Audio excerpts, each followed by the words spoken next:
Hmm. Oke, ini udah mulai agak rame. Saya pembukaan dulu aja ya, buat bunda-bunda semua.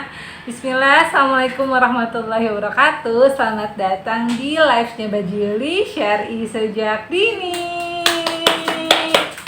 Nah, buat bunda-bunda semua yang mau beli baju gamis anak bisa langsung cek aja di website kami bajuyuli.com.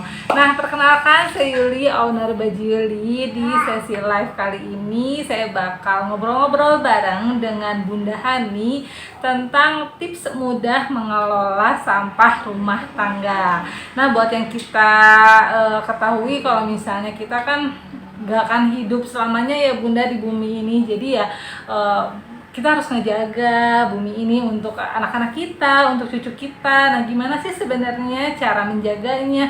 Sebenarnya yang paling mudah adalah dengan dari diri kita sendiri ya, dari rumah kita sendiri. Nanti kita bakal bahas dengan Bunda Hani. Jadi Bunda wajib terus tonton videonya sampai akhir.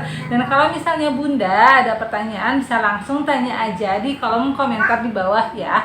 Nah, buat bunda-bunda yang aktif berkomentar di live-nya Baju Yuli nanti bakal dapetin satu buah bergo ini syari ya 05 seperti yang saya pakai. Ini best seller banget di Baju Yuli. Insya Allah nanti bakal diumumkan di storynya Baju Yuli. Jadi Bunda wajib komen sebanyak-banyaknya di Instagram live-nya Baju Yuli ya. Oke, ini Bunda Haninya juga udah join. Saya accept dulu ya untuk invite-nya. Assalamualaikum. Waalaikumsalam. Sudah terdengar suaranya? Udah jelas teh, alhamdulillah. Gimana kabar Teh ini? Sehat teh Hani, masya Allah. Ini kita baru pertama kali ya berjumpa langsung di live ya. Iya, Masya Allah. Masya Allah. Alhamdulillah sehat Iya. semuanya. Alhamdulillah. Nah, bunda-bunda semua ini udah datang narasumber kita, Bunda Hani. Jadi Bunda Hani ini seorang lulusan dari Teknik Lingkungan ITB ya Teh ya. Sekarang juga sedang menjalani program masternya di Teknik Lingkungan juga. Terus pegiat Eco Family di familyhour.id. Masya Allah. Teh, mungkin bisa dijelasin dulu nggak sih familyhour.id itu apa sih sebenarnya? Jadi Power Indonesia itu merupakan sebuah wadah ya, wadah untuk anak muda, wadah untuk keluarga muda yang ingin belajar seputar ilmu keluarga apapun. Tapi kita itu ngomong menikah. Oh gitu. Jadi life skill sih, bagaimana meningkatkan level daripada keluarga itu sendiri. Jadi hashtag kita itu level up your family. Bagaimana supaya keluarga Indonesia ini bisa meningkat skillnya. Jadi tidak hanya bicara nikah, pranikah, tapi kita juga bicara salah satunya adalah mengenai lingkungan. Nah, kok lingkungan bisa berfungsi ke keluarga gitu ya. Nah, memang banyak sekali penemuan-penemuan dan riset yang menemukan bahwa keluarga itu berperan penting dalam menanamkan pendidikan lingkungan. Gitu. Jadi ketika saya dan suami melebur gitu ya, melebur jadi satu. Jadi suami saya memang dari dulu pegiat keluarga dan membuat komunitas ini, dan saya memang dari dulu backgroundnya sebagai seorang bukan aktivis juga ya, yang sering bahas tentang lingkungan gitu. Jadi kita sering ngobrol-ngobrol, ternyata nyambung juga gitu. Ada gerakan yang namanya Eco Family. Seperti itu. Oke, Masya Allah. Nah, berarti memang semuanya harus dimulai dari rumah ya Teh ya. Sebenarnya nanti kan kita juga kalau dalam rumah tangga insya Allah nanti punya keturunan, dan nanti kita bisa ngedidik secara sejak dini ya untuk anak-anak kita seperti apa sih untuk menjaga lingkungan itu dimulai dari rumah kita sendiri ya nggak Teh? Nah, mungkin kita bisa langsung bahas aja ya Teh Hani. Ini mungkin udah pada penasaran juga sebenarnya. Jadi kalau misalnya kita mengelola sampah rumah tangga, definisinya sebenarnya apa sih sampah rumah tangga itu? Apa aja yang bisa kita kategorikan sebagai sampah rumah tangga? Ini kan banyak banget ya. Mungkin ada yang mau jawab duluan boleh. Misalnya dari bunda-bunda ini ada yang baru join, Bunda Yulida, Bunda Putri punya pendapat ya sampah rumah tangga itu apa. Nanti saya akan coba tambahkan. Kalau menurut saya sampah rumah tangga itu sampah yang dihasilkan dari kegiatan atau aktivitas rumah tangga. Nah di rumah tangga itu kan biasanya kegiatannya itu kan masak ya, makan, konsumsi, dan hampir semuanya itu berasal dari rumah tangga kontribusi sampah di Indonesia. Kalau tidak salah ya teh itu sekitar 48% rumah tangga itu penyumbang sampah di Indonesia. Itu datanya dari HK. Nah berarti memang rumah tangga itu punya peran yang penting dalam mengelola sampah di Indonesia. Nah apa aja sih jenis-jenis sampah yang dihasilkan dari aktivitas rumah tangga? Itu banyak banget ya. Itu kan biasanya kalau kita kategorikan ada, kalau saya sih biasanya menyebutnya sisa konsumsi sih sebenarnya ya. Jadi bukan dengan istilah sampah, tapi nggak apa-apa sih, mungkin yang lebih common kan sampah ya. Nah itu selalu bilang sisa konsumsi. Belajar dari Ibu Dekawardhani juga sih, gitu ya. Sisa konsumsi. Banyak sebenarnya ya. Mungkin di sini ada yang ingin berpendapat juga boleh ya. Sampah yang dihasilkan di rumah tangga, oh iya tuh, katanya sampah sayuran. Iya betul. Ada lagi sampah. Kalau dari bayi itu biasanya kan suka ada sampah popok ya. Ya, popok sekali pakai. Ya, terus ya, yang juga yang popok sekali pakai itu juga sampah juga. Jadi kalau misalnya dilihat dari sifat gitu ya, sifat mudah terurai atau tidak, misalnya saya sih dibagi menjadi dua, yang mudah terurai sama yang tidak mudah terurai. Nah, tapi dulu mungkin Teh Yuli ini ya belajarnya dengar istilahnya itu ini organik anorganik ya, betul. Iya, tapi saya sendiri nggak setuju dengan istilah anorganik karena sebenarnya plastik itu tuh bahannya itu organik kalau dari kiminya ya, karena kan ya gitulah pokoknya istilah organik anorganik itu sudah tidak relevan lagi. Masya Allah. Jadi kalau saya lebih enaknya yang mudah membusuk sama yang tidak mudah membusuk. Nah yang mudah membusuk itu kan banyak ya. Ada sisa sayuran, sisa memasak, sisa makan gitu ya. Ada juga biasanya tuh banyak di dapur. Nah kalau sampah yang tidak mudah membusuk itu juga banyak lagi macam-macamnya. Kalau saya selalu dipisahkan itu ada yang bisa didaur ulang, ada yang tidak bisa didaur ulang karena keterbatasan teknologi. Jadi saya sebutnya itu yang tidak bisa didaur ulang namanya residu. Oke, jadi sisanya ya Teh ya. Contohnya sekarang yang bisa didaur ulang kan banyak ya. Ada kertas, tapi kertasnya juga harus yang bersih, kering. Ada apalagi plastik ya, botol-botol, kaca, kaleng. Nah kalau residu itu yang nggak bisa didaur ulang Teh, karena keterbatasan teknologi di daerah tersebut untuk mengolahnya. Contohnya puntung rokok,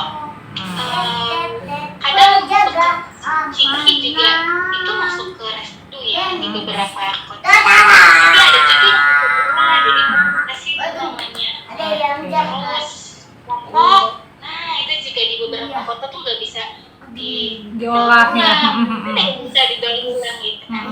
Jadi sangat relatif gitu ya istilah residu. Gitu. Tisu bekas gitu.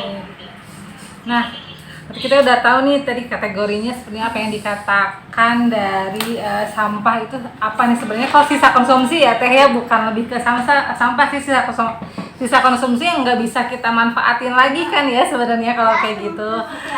Nah kalau misalnya kita udah tahu nih sebenarnya tadi mulai dari yang mudah membusuk dan yang tidak mudah membusuk. Terus sudah kayak gitu, apa sih sebenarnya yang bisa kita lanjutkan lagi nih setelah kita tahu nih kategorinya, oh ini mudah terurai, ini nggak mudah terurai, misalnya kita udah tahu klasifikasinya, selanjutnya kita bisa ngapain lagi nih Teh untuk mengolahnya gitu. Iya, kalau saya sih biasanya tuh punya istilah kampanye pengelolaan sampah ala Hanifah. Jadi kalau mungkin kalau ada yang teman-teman di daerah Bandung nggak di sini. Kalau di daerah Bandung kan ada istilahnya Kampisman. Kampisman itu singkatan dari kurangi, kam pisahkan, man manfaatkan. Nah, terus ada juga kalau di bukunya Menuju Rumah Minim Sampah karya Butika Wardani itu ada istilahnya cegah, pilah, olah. Nah, kalau saya itu tagline-nya adalah kurangi, tangani, dan apresiasi. Jadi ada apresiasi di akhir. Pasti ini penting kita aja. Jadi ketika kita mau mengelola sampah dari rumah, sebenarnya kita itu harus punya mindset dulu, sampah itu harus dikurangi sebisa mungkin gitu. Jadi kurangi sampah itu kan banyak ya yang bisa kita lakukan. Bisa misalnya belanja nggak pakai kresek, pakai yang bisa digunakan berulang-ulang. Apalagi Teh yang Teteh tahu mengurangi sampah. Apa ya, kalau saya sih lebih ke ini nih Teh, misalnya kalau misalnya sekarang konsumsi deterjen gitu ya kan, sekarang udah banyak yang refill nih. Kalau di Bandung ada nih yang refill deterjen, jadi kita nggak beli deterjen kemasan yang dari biasa yang dari supermarket, yang dari minimarket, itu kan ngurangin sampah juga ya sebenarnya. Mungkin sama saya sebenarnya agak tertarik pengen pakai pembalut ini ya, pembalut bukan pembalut yang sekali pakai, cuma masih maju mundur kayak gitu. Jadi ya masih banyak lah sebenarnya memang apa ya, hal-hal yang memang harus belajar nih kayak gimana nih biar kita ngurangin ya setidaknya dari diri sendiri dulu kayak gitu. Iya, betul banget contoh yang disebutin sama Tayuri ya, kayak mengurangi penggunaan pembalut, mengurangi penggunaan popok dan lain sebagainya. Itu banyak istilahnya itu zero waste gitu ya, zero waste lifestyle atau minim sampah, gaya hidup minim sampah. Banyak sekali hashtagnya, bunda-bunda bisa dicari di IG-nya. Nah, kalau kita tidak bisa mengurangi, ya kita konsekuensinya harus bertanggung jawab dengan cara menanganinya. Gitu. Jadi misalnya saya itu nggak bisa banget mengurangi ini apa namanya sasetan. Jadi saya juga sebenarnya nggak 100% zero waste banget di rumah, karena saya juga kadang-kadang suami saya itu senang banget ngopi ya. Nah kan kalau kan ada ini, ada sasetannya, ada plastiknya. Nah saya itu nggak pernah buang itu ke landfill, ke TPA yang diangkut sama petugas kebersihan. Saya itu kumpulin, terus saya bersihin, jadi saya tangani ya, terus saya jemur, terus saya kumpulin buat dikirim ke salah satu pengelola yang bertanggung jawab yang ada di daerah Bekasi. Namanya itu Waste for Change. Jadi sampai kemarin itu saya shock gitu ya, Masya Allah gitu ya, ternyata memang sampah yang sasetan kayak gitu tuh banyak banget gitu kan, banyak ya kecil-kecil anak-anak bertebaran di mana-mana gitu. Memang beberapa kota itu yang kayak gitu tuh nggak bisa diapa-apain, jadi masuknya ke TPA, ke landfill gitu kan. Itu ya TPA itu jadi bunda tempat pemrosesan akhir. Jadi kayak bentuk-bentuk kayak gunung, kayak lapisan-lapisan di mana sampah itu berakhir di sana, pengolahan. Tapi banyak juga ya sampah itu kan yang nggak diangkut sama petugas kebersihan. Larinya kemana nih? Larinya itu ke sungai. Kalau habis ke sungai ke laut gitu kan. Nah saya punya prinsip bahwa ya udah nggak apa-apa gitu ya. Saya konsumsi kopi misalnya ya, ada sachetnya.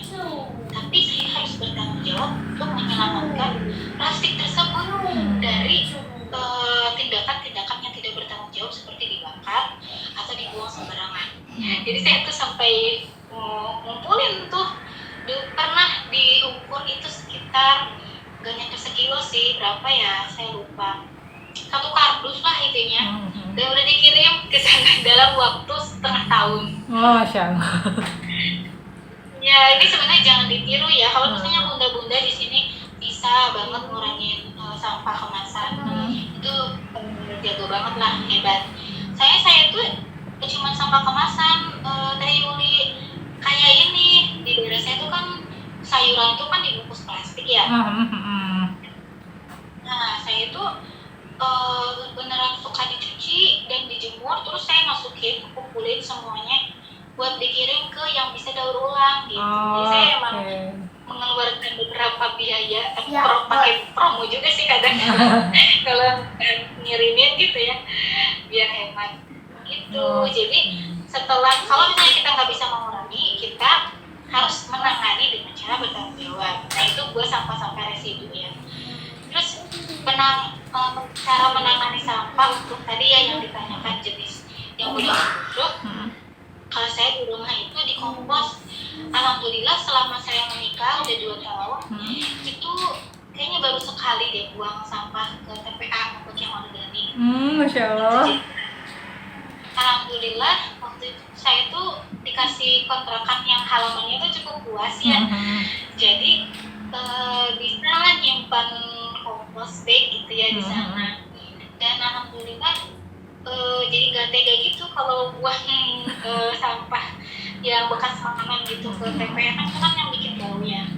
Sama bekas cangkang telur juga saya nggak pernah buang ke tempat sampah yang diangkut sama petugas kebersihan. Jadi saya olah pakai kompos. Nah kalau misalnya yang tulang-tulang itu saya kadang kasih ke kucing atau saya ini apa namanya dimasukin ke lubang biopori. Nah terus yang ketiga ya, untuk sampah yang tidak bisa yang bisa didaur ulang. Kalau saya sih kebetulan di dekat rumah ya ada keluarga ya, bapak sama ibu. Bapaknya itu udah sakit, itu sehari-harinya itu dari jual rongsok. Jadi saya kebetulan di sana itu memang ada sampah ya, tapi gak jalan, dan akhirnya warga-warga itu banyak yang ngasih sampah-sampah yang bisa didaur ulang ke orang tersebut. Jadi kadang saya donasikan ke rongsok atau ke tetangga yang membutuhkan tersebut. Nah terus yang ketiga, tadi kan yang pertama itu kurangi. Yang kedua itu tangani, yang ketiga itu apresiasi. Nah kadang kita itu lupa mengapresiasi diri bahwa kita itu sudah bertanggung jawab mengelola sampah dari rumah. Jadi kadang kalau misalnya saya sudah berhasil menangani sampah secara bertanggung jawab, itu kadang suka lega gitu, alhamdulillah gitu ya, terima kasih gitu wahai diri yang sudah mau bertanggung jawab untuk menyelamatkan lingkungan. Itu ya benar-benar jangan lupa berterima kasih karena sudah mau melakukan penanganan sampah yang bertanggung jawab dari rumah. Iya, karena memang, Masya Allah, karena memang apa ya, memang kesadaran diri itu sebenarnya memang harus dibentuk dari diri sendiri. Cuma yang paling susah itu sebenarnya konsisten, iya nggak sih?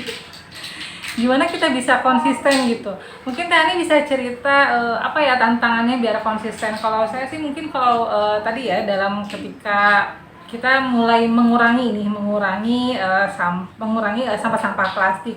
So tantangan yang terbesar tuh adalah konsisten. Gimana sih sebenarnya bisa nanganinya konsistensinya gitu. Jadi alhamdulillah udah 2 tahun nih, berarti kan udah mengalami di tengah-tengah mungkin jenuh gitu, mungkin aduh capek gitu kan melakukan hal itu berulang-ulang. Gimana sih teh mengatasinya gitu? Kalau saya sih ini bergabung dengan komunitas-komunitas yang satu frekuensi dengan kita. Jadi misalnya kalau dulu sih mungkin karena saya 2 tahun kerja ya di bidang persampahan, jadi kayak nggak asing gitu. Jadi kayak aku tuh kayak malu sebenarnya kalau misalnya aku sendiri tidak menerapkan pengelolaan sampah yang bertanggung jawab dari rumah. Nah lingkungan sih sebetulnya, nah makanya mudah-mudahan di sini juga bisa cari komunitas yang bisa terhubung, misalnya mulai follow akun yang berbau pengelolaan sampahnya, akun zero waste ya, atau ikut kelas-kelas. Jadi kemarin tuh kita Family Award tuh bikin kelas Eco Family. Jadi bagaimana biar kita itu bisa menanamkan kesadaran lingkungan sejak jam dari rumah sama keluarga. Bisa ikut kelas-kelas seperti itu. Nah, nanti tuh biasanya tuh kayak apa ya? Kalau misalnya kita tuh merasa sendiri gitu ya, malah apapun itu tuh kayak ya pasti itu aja. Iya betul. Tapi ketika kita ada teman yang saling mengingatkan, yang saling sharing gitu ya, itu suka ada perasaan, ya aku pengen kayak dia tuh kayaknya rajin banget gitu ya. Rajin banget bikin kumpul dan sebagainya. Nah, tapi aku juga perlu warning gitu ya pada bunda-bunda yang pasti kan sebenarnya ya bukan dengan segala kita hanya domestik mungkinnya, tapi mungkin belum lagi nemu anak dan lain sebagainya gitu. Jadi kadang kita juga selain mengapresiasi diri, kita juga harus bisa berkompromi juga sih Teh. Jadi jangan langsung yang apa ya 100% banget kita tuh berubah. Sampai di rumah itu kita tuh post terus ya kita tuh sampai gitu ya sendiri. Ya makanya kita tolong libatkan anak, maksudnya sama-sama bantu, libatin suami juga. Nah sekarang juga saya juga yang sering ngomong tuh suami sebenarnya karena udah apa ya namanya? Karena kan saya diambil besar ya sekarang. Terus jadinya tuh yang ngepost itu suami saya gitu. Ya, saling support ya jadinya kan. Iya, satu support system. Misalnya apalagi ini nih yang sering jadi baladai bunda-bunda tuh mau ganti, mau hijrah ke popok yang kain. Nah, itu kan ribet ya, harus konsisten nyuci popoknya berkali-kali gitu ya. Nah, bunda juga harus memperhatikan kondisi bunda, apakah memang bunda capek atau tidak. Kalau tidak, intinya jangan suka minta tolong gitu. Si intinya ya untuk bunda-bunda di sini yang pengen konsisten. Nah, jadi tadi yang pertama apa Teh? Ikut komunitas. Iya. Follow akun yang berbau lingkungan, terus berrelasi jaringan dengan orang-orang yang sefrekuensi. Terus jangan langsung Muslim itu ya. bertahan aja. Dan yang terakhir adalah jangan suka meminta apabila kita perlu bantuan. Oke, Masya Allah. Nah itu tadi bunda-bunda semua kita udah mulai bahas nih dari apa itu sampah, gimana kita mulai mengolahnya, sebenarnya sisa konsumsi seperti apa. Terus udah kayak gitu, yang terakhir ya gimana biar kita bisa semangat nih untuk mengolah sampah dari rumah. Jadi ya mengurangi kebosanan atau menghadapi masalah konsisten itu seperti apa. Tadi alhamdulillah udah Bunda Hani jelaskan, Masya Allah. Nah mungkin bunda-bunda bisa langsung tanya aja ya, ini karena udah setengah jam juga, kita bakal lanjut ke sesi tanya jawab dari bunda-bunda semua ya. Nah ini tadi udah ada yang nanya, terus sebentar ya. Gimana sih, ini ada nih dari Bunda Widi ya. Gimana menyadarkan masyarakat agar mau berpartisipasi dalam pengelolaan sampah? Berarti ini bukan di keluarga kita sendiri ya, langsung saya ke tetangga, ke RT mungkin ya kalau kayak gitu.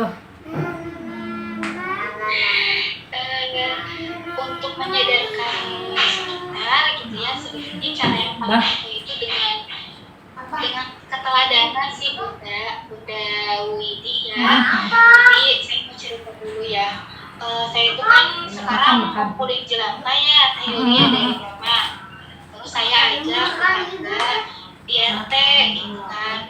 Awalnya itu saya tuh suka karena saya tuh orang baru gitu kan di kompleks. Ngajak-ngajak orang yang kayak gitu. Saya tuh tipsnya, jadi aku tuh kan gabung ya grup WA-nya satu RW gitu kan. Aku save nomornya, dia aktif gitu ya dari grup. Terus kan aku juga sering share WA status tentang lingkungan juga. Terus aku akhirnya perlahan-lahan ngajakin warga untuk ngumpulin jelantah gitu ya. Alhamdulillah gitu ya, mau karena awalnya tuh mereka bertanya-tanya jadi apa gitu jelantah. Saya jelaskan jelantah ini dikelola dikelola oleh pihak yang bertanggung jawab, insya Allah, dan akan didaur ulang jadi biodiesel. Jadi itu pertama tuh kita harus nunjukin keteladanan dulu Bunda Widi ya, juga bunda-bunda yang lainnya. Insya Allah nanti kalau misalnya tetangga sudah sering melihat kebiasaan kita, pasti mereka juga bertanya-tanya gitu kan, lagi ngapain misalnya Bunda Widi, misalnya ya, ada tetangga di pinggir, ini lagi ngompos gitu misalnya. Jadi menyadarkan warga itu memang tidak langsung kita kayak misalnya, ayo misalnya Pak Bu, kita ada program buang sampah, itu step-stepnya memang harus kalau masyarakat itu harus dicontohin. Betul. Gitu kan, harus dicontohin karena nggak kebayang, mungkin tetangga kita itu masih awam ya tentang sampah. Bisa cara menyadarkannya adalah selain dengan tadi ya keteladanan, kita juga sedikit demi sedikit mengenalkan mengenai bahaya dulu sih sebenarnya. Mengenai bahayanya, kenapa sih kita tuh harus mengelola sampah dari rumah. Kalau misalnya Bunda Widi berkenan gitu ya untuk berbagi ilmu di sekitar, sebenarnya Bunda Widi boleh juga berkomentar apakah Bunda Widi ini status di masyarakatnya itu apakah sebagai ketua PKK misalnya, atau terlibat dalam aktivitas keluarga seperti apa. Jadi kalau misalnya mau sosialisasi, boleh banget, nanti aku akan share beberapa modul sosialisasi yang bisa di-share secara gratis buat bunda-bunda. Iya, Masya Allah. Tanggapan Bunda. Kerja nanti dan namanya apa ya? Oh. Kalau tadi ya mungkin sebenarnya bisa disiasati ya Bunda, mungkin di hari Sabtu, Minggu ya, sebenarnya program sosial aja sih ya jatuhnya ya Teh ya sebenarnya. Kalau misalnya kita pengen mengajak lingkungan di sekitar kita untuk sadar sadar pengelolaan sampah gitu ya Teh ya. Oke. Sorry tadi ada telepon. Wah, ya. Ada lagi. Nah, mungkin belum ada, saya mau nanya dulu nih, gimana sih untuk step-step pengolahan kompos Teh? Karena kan memang banyak banget yang, saya pribadi sih belum mulai kompos, cuma ya yang saya dengar kadang ribet lah, misalnya kadang kan itu berlayar-layar ya Teh dalam buat kompos itu kan ya sebenarnya harus ngumpulin dulu yang unsur coklatnya seperti apa, dari daun kering atau dari karbon seperti apa, terus udah kayak gitu kita harus ngumpulin juga yang yang dari sisa makanan, terus nanti dibuat layer-layer. Nah ada yang juga bilang malah jadi bau, itu gimana sih Teh tahapannya ya dalam membuat kompos yang sharing pengalamannya Teh Hani deh seperti apa? Kalau saya tuh kompos tuh yang paling simpel sebenarnya, biar apa? Biar ketika saya ngajakin orang lain itu ternyata mengompos itu sangat mudah Teh. Gitu, dan pertamanya mindset yang bunda-bunda tanamkan bahwa mengompos itu tidak ada yang gagal. Karena mengompos itu proses alami, di mana nanti sampah-sampah yang mudah membusuk itu ya pasti akan terurai dengan sendirinya sebenarnya. Jadi kompos itu cuma sekedar treatment, sekedar rekayasa secara teknologi supaya sampah itu mudah terurai. Nah, kalau sudah mengomposnya itu di ember bekas. Jadi di kontrakan saya tuh dulu tuh banyak ember bekas bekas bangunan gitu kan. Nah, ditambah sekarang saya beli kompos Isigro, kompos bag yang dari karung. Nah, pertamanya kalau saya sih pasti harus ada yang disiapkan dulu. Apa dulu yang disiapkan?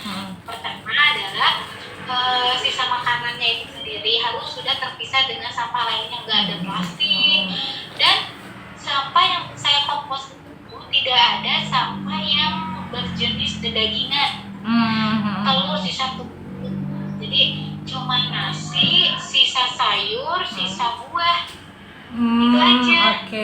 Kenapa bekas daging atau minyak itu sebenarnya bisa dikomposkan, cuman kadang itu mudah mengundang lalat dan jadinya tuh bau gitu teh. Oh, jadi memang Iya, jadi pemilihannya dulu ya, bahan-bahannya apa yang buat dikomposin kita harus tahu ya. kalau bekas dagingnya saya suka kasih ke kucing. Kebetulan kan saya ada kucing ya, tetangga juga yang sering mampir, atau dimasukin ke lubang biologis. Nah, setelah sampahnya itu saya siapkan, kadang saya suka dicincang gitu teh, dipotong-potong. Tapi kan kadang kita juga males ya udah kalau saya males, saya masukin aja nggak usah dipotong-potong. Tapi lebih baik dipotong-potong biar apa? Biar cepet terurainya. Terurai. Gitu ya. Terus dipotong-potong, kita siapin apa lagi? Siapin oh ya, wadahnya tuh bisa ember, bisa gerabah, bisa pot, macam-macam lah. Pokoknya bahan bekas juga bisa bunda-bunda pakai. Terus saya siapkan kompos, tanah kompos yang subur. Gitu. Jadi bunda bisa beli dulu kompos di terus yang ketiga saya juga bikin aktivator bioaktif. Sebenarnya bisa dibeli di pasar gitu ya, di toko ada namanya egg. Jadi starter gitu ya, biar apa ya, biar bakterinya itu optimal. Lainnya itu sumber bakteri juga. Kalau saya biasanya pakai air cucian beras. Jadi mikroorganisme lokal dari air cucian beras yang saya campurkan dengan terasi dan gula. Perbandingannya gimana? Perbandingannya sebenarnya aku punya videonya sih, nanti bisa di-share mungkin ya. Boleh. Videonya di YouTube. Nah, setelah saya siapkan mikroorganisme lokal, terus saya biasanya di bagian bawah itu ya, misalnya kita pakai gerabah itu dulu. Saya pakai biar sampahnya itu enggak becek, pakai dedaunan dulu, kayak jerami, kayak gitu-gitu ya. Alhamdulillah sih di daerah di kontrakan saya itu ada banyak pohon ya, jadi bisa aku gunakan alas biar gak berceceran aja. Terus habis itu saya masukin komposnya, boleh tanah sih sebenarnya ya. Kalau nggak ada kompos boleh tanah, tapi tanahnya yang gembur. Kalau yang nggak gembur tuh gimana ya, lama mungkin ya terurainya. Nah, saya masukin gitu ya. Terus habis itu saya masukin sampahnya, terus saya tutup dengan aku campurin ini juga dedaunan kering. Jadi kalau secara perbandingan sampah yang coklat, unsur sebutnya tuh unsur coklat sama unsur yang hijau gitu ya, itu tuh sebenarnya perbandingannya itu harus dibanyakin yang unsur coklatnya, unsur yang banyak karbonnya, banyak sekali sumber. Contohnya ke kertas juga bisa sih dimasukin, kardus ya. Kalau saya pakainya dedaunan kering. Keringnya dibanyakin sekitar 30. Sebenarnya masing-masing unsur coklat itu punya perbandingan tersendiri ya. Kalau saya tuh biasanya tuh 30 banding 10 juga udah cukup sih sebenarnya, 3:1 udah cukup. Jadi yang penting dikira-kira aja banyakin sampah coklatnya, biar apa? Biar nggak bau gitu tadi. Nah, habis mungkin tuh tadi kan kompos, sampah, unsur coklat, terus di atasnya saya tutup lagi dengan kompos lagi. Habis itu saya siram sedikit, disemprot dengan mikroorganisme lokal tadi. Kalau saya dengan air cucian beras yang sudah dicampur terasi. Nah, kalau misalnya bunda-bunda ingin lebih cepat, sebenarnya bisa pakai namanya tuh EM4 produk ya, sebuah mikroorganisme di dalamnya. Terus setelah itu gimana? Udah, besoknya lagi ketika ada sampah, saya aduk. Jadi harus diaduk ya bunda-bunda, jangan lupa. Harus diaduk juga. Kata Teh Yuli, kenapa harus diaduk? Biar lebih cepat nggak ininya, terurainya? Ya, itu memang hasilnya akan seperti itu. Jadi biar oksigennya tuh tersuplai dengan baik, biar ada oksigen, jadi nggak bau. Gitu kan. Jadi sifatnya itu aerobik ya, ada kompos yang aerobik. Diaduk, jangan terus sekali. Habis itu dimasukin lagi sampah yang baru, tutup lagi tanah, campur lagi, siram lagi gitu. setiap hari. Dan kalau tidak salah ya, saya itu biasanya tuh dari sampah sampai jadi kompos itu sekitar 3 bulan. Oh, Masya Allah. Sebenarnya nggak lama sih Teh. Iya. Saya alhamdulillah sekarang itu ada berapa ember ya di rumah tuh. Embernya tuh kecil sih, ember kecil 3, ember besar 1 lagi kompos bag yang cukup besar. Bisa ini apa cukup.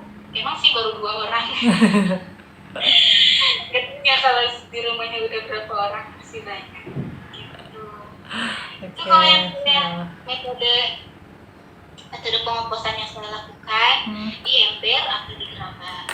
Nah kalau misalnya bunda-bunda gak mau ribet, ada sebenarnya tong kompostok ya yang kayak drum gitu. Itu shift yang apa ya namanya ya, langsung dimasukin aja si itunya ya, sampahnya. Nanti dia akan keluar cairan, namanya itu cairan lindi gitu ya, dan bisa dipakai pupuk, namanya pupuk VOC. Nah itu sifatnya itu prosesnya itu anaerobik gitu. Jadi kalau anaerobik dia itu akan ada di gitu ya, dan memang agak lama sih daripada aerobik. Itu ya bunda-bunda, punten kalau misalnya ada yang masih bingung apa aerobik. Aerobik itu apa ya, proses yang membutuhkan oksigen. Anaerobik itu yang tidak membutuhkan oksigen, jadi tertutup. Nanti hasilnya juga akan beda. Kompos yang diproses secara aerobik dengan anaerobik itu akan berbeda. Sama tadi ya katanya kata Bunda Gani unsur coklatnya apa Teh katanya? Coklat itu contohnya bisa dedaunan kering, bisa juga kardus yang sudah dipotong-potong, bisa juga apa namanya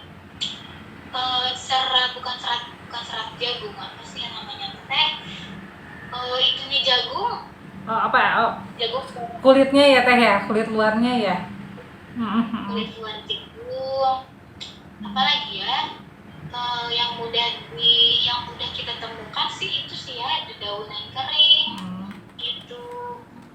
Jadi kalau misalnya terus gimana ya Teh, kalau misalnya di rumahnya nggak ada yang kayak gitu gimana?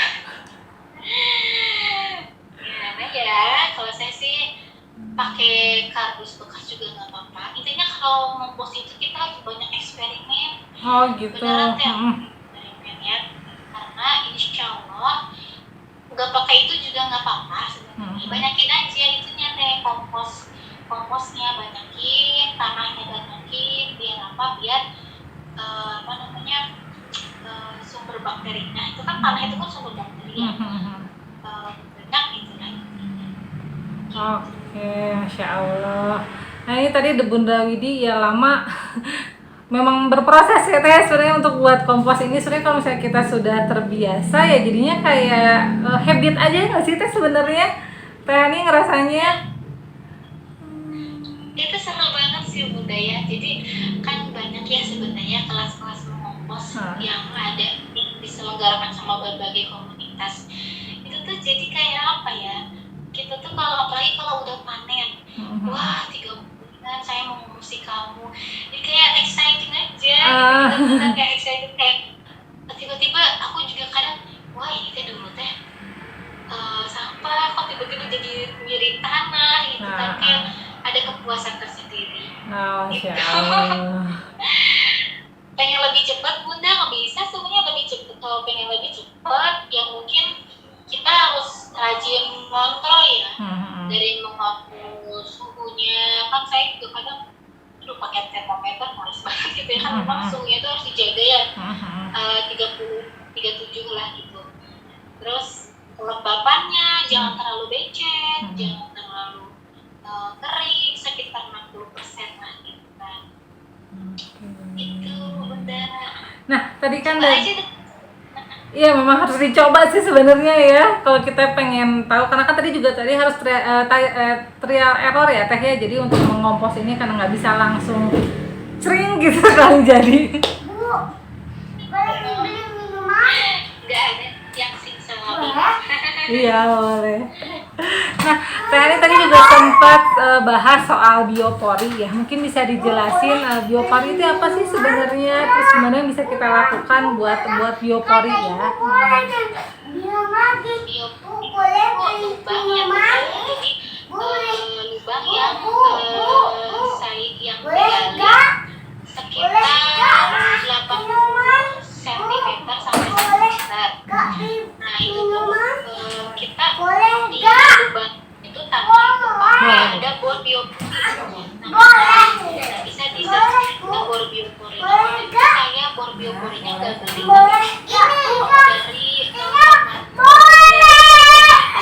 di dekat. Nah terus digali aja ya pakai itu lubangnya sekitar 1 meter gitu ya misalnya.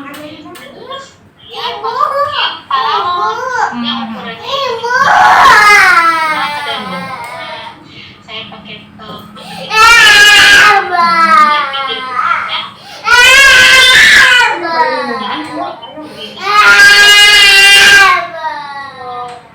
itu juga mengompos, istilahnya itu mengompos.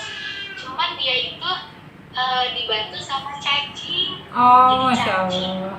mikroorganisme sekitar itu dia makan sampah kita dan nggak perlu sama tanah, tinggal plung gitu kan. Ini enak sih. Tapi kalau misalnya oh ya kalau misalnya ada bunda yang dari Bandung, ada istilahnya itu loseda, lobang sisa dapur ya. Nah itu sering banget dikampanyekan sama Dinas Lingkungan Hidup di Bandung. Itu tuh kita tuh nggak ribet kayak cuma masukin sampah ke lubangnya itu, ke loseda itu bukan lubang sisa dapur, lorong apa lobang kan lobang sampai itu bikin aja gitu deh. Dan itu tutup setinggi dada orang dewasa gitu kan. Dan di dalamnya itu masukin ke lubang. Simple gitu ya, nggak usah diaduk-aduk, nggak usah apa. Tapi aku belum coba sih karena ya berhubung rumahnya tuh kan masih rumah punya orang lain, jadi kayak berani bikin yang kayak gitu. Tapi itu yang menurut aku simple sih. Bisa itu aja ya di searching. Nah yang aku coba loseda dapur itu simple. Jadi itu biopori sih. Kalau dia itu apa namanya yang muncul dari permukaan tanahnya itu kan sejajar ya sama tanah. Kalau loseda itu setinggi orang dewasa. Jadi sampai itu masukin aja ke sana, nanti juga lama-lama akan hilang, berterurai sama cacing. Makanya tanahnya itu harus tanah yang gembur, yang banyak cacing dan jangan terlalu dalam. Karena cacing itu kan hidup nggak terlalu dalam ya.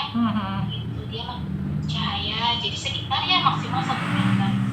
Oke, Insya Allah. Berarti kalau tadi bikin ada kendala juga ya, berarti ya Teh, karena memang tanahnya mungkin harus pemilik sendiri ya. Kalau misalnya masih ngontrak rumahnya atau masih sewa ya, kita juga nggak bisa semena-mena ya mau ininya untuk rumahnya harus izin dulu, atau mungkin misalnya yang rumahnya di rumah petak atau di rumah kontrakan mungkin agak susah juga ya Teh ya sebenarnya. Jadi mungkin bisa dicari alternatif yang lain ya Bunda, mulai dari pengurangannya ya tadi ya Teh ya, sebenarnya bisa kita lakukan untuk mengolah sampah rumah tangga.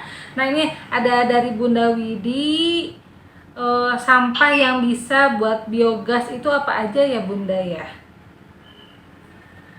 Buat biogas, pengolahan biogas ya? Biogas dapur juga bisa Bunda. Cuman keunikan dari biogas ini dia sering dicampur dengan kotoran hewan gitu. Karena mengolah dengan biogas itu kan yang pengen banget didapetin itu kan gas metannya yang Bunda ya.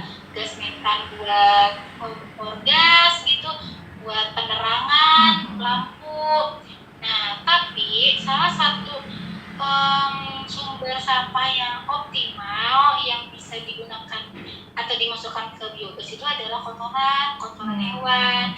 Yang bagus itu kotoran hewan sapi, domba, yang gitu-gitu. Nah, jadi kalau hanya mengandalkan sampah sisa dapur memang bisa sih, cuma mungkin nggak terlalu optimal gitu. Jadi dikembalikan lagi kepada tujuannya. Kenapa misalnya Bunda memilih biogas? Apakah karena pengen memanfaatkan biogas tersebut jadi gas gitu kan? Nah berarti kalau jadi gas harus dicampur dengan kotoran hewan itu saja. Apalagi masuk sih ya, silakan sampah yang mudah membusuk, asal jangan plastik, kardus gitu-gitu, nggak dimasukin. Oke, Masya Allah. Nah tadi ada di atas ada pertanyaan dari Bunda Nani Amalia. Jadi baju Yuli, untuk baju Yuli sebenarnya bungkus bajunya jangan pakai plastik. Nah sebenarnya saya mau ngasih tahu juga nih ya sekalian ke bunda-bunda semua. Jadi di baju Yuli ini alhamdulillah memang sudah mulai nih menerapkan gerakan menuju ke zero waste sih sebenarnya. Cuma walaupun industri itu agak susah ya Teh ya untuk zero waste, cuma kita mulai perlahan-lahan. Jadi kalau di baju Yuli ini Bunda Nani, mungkin Bunda Nani belum beli produk baju Yuli yang terbaru nih. Kalau produk baju Yuli itu dulu kayak gini Teh plastik packingnya. Jadi kita ada labelnya gitu ya, plastik clip awalnya kan kayak gini, cuma lama kelamaan memang sisa majun. Jadi kalau misalnya di produksi kain itu kan ada sisa kain majun Teh Hani. Jadi apa yang nggak kepake lah sisa kain majunnya itu. Nah akhirnya kami manfaatkan seperti ini bunda-bunda. Jadi mungkin Bunda Nani belum beli produk baju Yuli terbaru. Nah ini jadi semua produk baju Yuli sekarang di packing seperti ini Teh. Bagus banget. Jadi ini sisa, ini sebenarnya sisa kain semuanya. Ini sisa kain yang nggak kami pakai gitu. Jadi kan kalau misalnya kita motong kain tuh pasti ada sisa-sisanya nih yang nggak mungkin jadi gamis anak atau jadi pakaian anak. Akhirnya kami gabung-gabung jadi seperti ini Bunda Nani. Kalau misalnya beli produk baju Yuli atau mungkin bunda-bunda semua yang udah beli produk baju Yuli yang terbaru, ini pasti packingannya kayak gini ya plastiknya.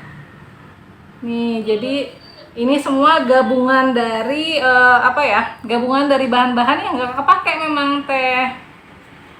Memang kami di sini masih pakai plastik mika karena memang beberapa bunda tuh kalau misalnya full, jadi awalnya seperti ini nih, awalnya tuh full kayak gini nih plastiknya ya Teh ya. Cuma kalau kayak gini kan nggak kelihatan ya warna bajunya. Ya betul. Jadi bunda-bunda tuh kayak ngerasa salah dikirim ya warnanya, padahal kan benar gitu. Jadi akhirnya kami pakai kayak gini biar bunda-bunda bisa ngecek, misalnya beli gamis anak warna pink, bisa kelihatan nih nanti warna pinknya di sini kayak gitu. Jadi insya Allah ini juga bisa dipakai lagi nih oleh bunda-bunda semua buat misalnya naruh mukena, naruh peralatan make up nih misalnya, atau enggak misalnya buat anak-anak yang mau ngaji terus bawa Quran kayak gitu. Jadi insya Allah ini bisa bermanfaat banget buat bunda-bunda semua yang beli produk baju Yuli kayak gitu.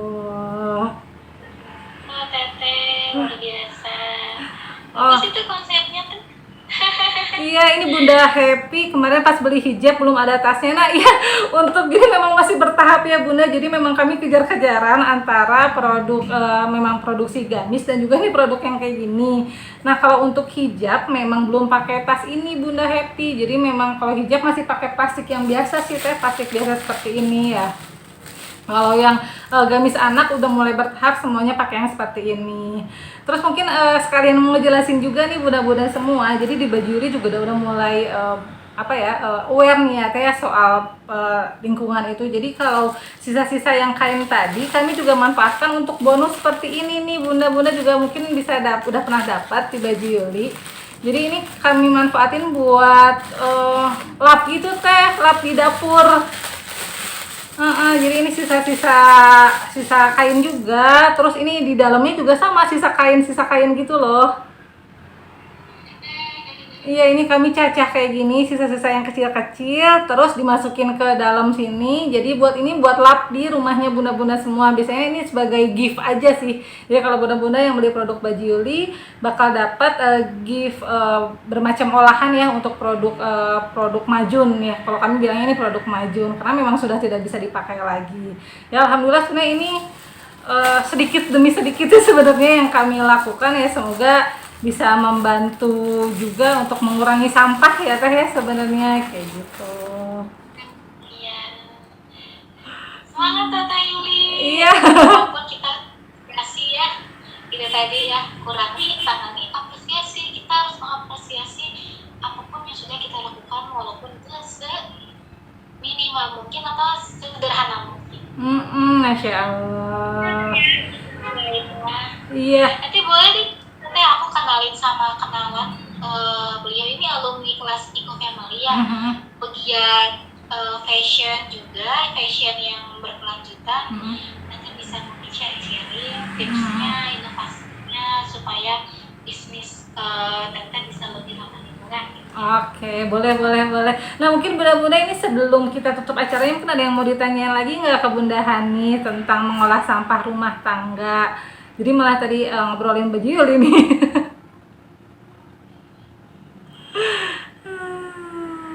Belum ada, mungkin pertanyaan dari saya Teh. Oh, sebentar, ini mungkin ada lagi ya. Oleh Bunda Happy ini tentang baju Yuli, gift-nya untuk gamis anak aja atau semua? Soalnya kalau gift itu semua produk ya Teh ya, jadi beda-beda, ada yang dapat ini, ada yang dapat lanyard gitu kayak gantungan gitu, gantungan buat kunci motor, itu beda-beda. Semua produk sebenarnya dapat gift kayak gitu, cuma memang disesuaikan dengan stoknya baju Yuli. Kalau misalnya ada, defaultnya pasti dapat, cuma kalau misalnya stoknya lagi kosong berarti yang nggak dapat, kayak gitu sih Bunda. Jadi kita bertahap Teh. Jadi memang kalau dalam industri juga memang susah ya, mungkin untuk mengubah semuanya langsung gitu. Jadi ya bertahap lah, setidaknya ada aksi nih yang kita lakukan untuk menjaga lingkungan itu seperti apa, kayak gitu. Nah, mungkin udah jam ini juga Teh, udah 1 jam juga dan nggak ada lagi pertanyaan. Mungkin bisa kasih motivasi nggak nih Teh Hani buat bunda-bunda di sini, gimana sih sebenarnya biar kita bisa semangat bisa bergairah gitu buat mengelola sampah rumah tangga kita itu Teh. Iya, jadi intinya bunda-bunda kita niatkan apa yang kita lakukan, termasuk tadi ya menangani sampah rumah tangga itu sebagai ibadah, sebagai kontribusi kita untuk lingkungan. Karena bisa jadi sekecil apapun yang kita lakukan gitu ya untuk lingkungan, itu tuh nanti tuh bisa berdampak banget untuk generasi gitu kan. Kita juga mau ya generasi kita itu nantinya tuh bukan menikmati indahnya alam, pemandangan alam yang indah, tapi menikmatinya itu pencemaran kan. Nah, makanya kalau saya tuh suka mikir nanti generasi di masa depan seperti apa. Jadi niatkan semuanya itu karena Allah gitu ya, ibadah bagi yang beragama Islam. Intinya aku mah suka ini sih Teh, ngolah sampah tuh kayak hiburan aja gitu. Hiburan gitu kan gitu. Jadi kayak enjoy aja, gak usah dibikin stres gitu ya ngolah sampah itu. Intinya mindset kita ngolah sampah itu udah. Oke, Masya Allah. Nah, bunda-bunda semua bisa diterapkan ya. Jujur ini buat saya pribadi, walaupun di Bajuli udah mulai menerapkan seperti itu, di rumah masih kadang belum konsisten gitu Teh. Jadi memang ya itu balik lagi, kita harus mengolah mindset dulu ya. Kita harus mengubah mindset kita dulu. Mengolah sampah itu mudah, mengolah sampah itu murah, ya nggak Teh? Ya. Iya, bikin hemat cuan gitu lah. Iya. Ya kita harus ubah dulu mindset, mudah, murah, dan ya ini untuk masa depan anak-anak kita juga, insya Allah. Masya Allah Teh Hani, jazakallah khair ya untuk ilmu-ilmunya. Mudah-mudahan semua juga mungkin mau ngucapin terima kasih buat Bunda Hani, dan Bunda Hani juga lagi hamil besar, dan kita doakan buat persalinannya semua sehat ya Teh ya, lancar.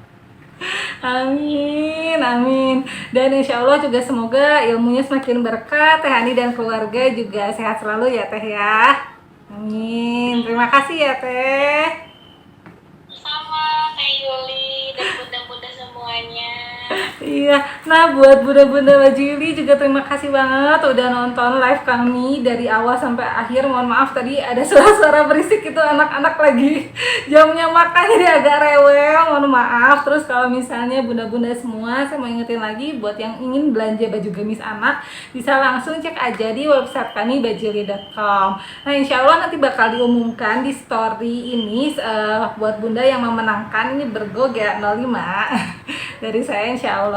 Jadi Bunda wajib terus tonton live-nya Baju Yuli, atau misalnya komen terus di postingannya Baju Yuli, story-nya Baju Yuli untuk dapetin update-update terbaru dari Baju Yuli. Oke, saya pamit undur diri.